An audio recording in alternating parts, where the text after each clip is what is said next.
Hello friends, പുതിയൊരു വീഡിയോയിലേക്ക് സ്വാഗതം. നമ്മൾ ഇന്ന് സംസാരിക്കാൻ പോകുന്നത് വിഷൻ ബോർഡിനെ കുറിച്ചാണ്. നമുക്ക് വേണ്ട ഒരു കാര്യങ്ങളിൽ ബോർഡിൽ പടങ്ങളായിട്ട് ഒട്ടിച്ച് വെച്ചാൽ അത് നടക്കുമെന്നാണ് പറയുന്നത്.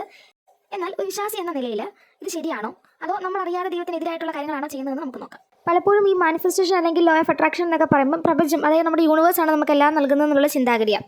എന്നാൽ ബൈബിളിൽ ഹെബക്കുക്ക് 2:2 പറയുന്നുണ്ട്, നീ ദർശനം എഴുതുക, ഓടുന്നവർ വായിക്കത്തക്കവണ്ണം പലകയിൽ വ്യക്തമായി എഴുതുക.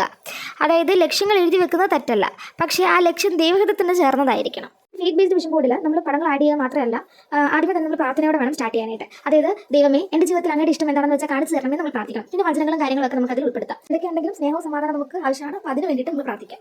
ഈ ഹൗസ്, കാർ, മണി അതുപോലുള്ള കാര്യങ്ങൾ അല്ലാണ്ട് നമ്മുടെ എഡ്യൂക്കേഷൻ വേണ്ടിയിട്ട് വിഷൻ ബോർഡ് എന്നത് ഒരു ഉപകരണം, അതായത് ഒരു ടൂൾ മാത്രമാണ്. അത് നമ്മൾ ദൈവത്തിന് മുകളിലായിട്ട് പ്രതിഷ്ഠിക്കുകയോ ആരാധിക്കുകയോ ചെയ്യുന്ന ഒരു കാര്യമല്ല. എല്ലാ ദൈവഹിതം നടക്കട്ടെ, അല്ലെങ്കിൽ ദൈവത്തെ വിശ്വസിക്കുന്നവർക്ക് അങ്ങനെ ദൈവവിശ്വാസപരമായിട്ട് നമുക്ക് ഈ വിഷൻ ബോർഡ് യൂസ് ചെയ്യാം. മാജിക്കോ കാര്യങ്ങളൊന്നുമല്ല.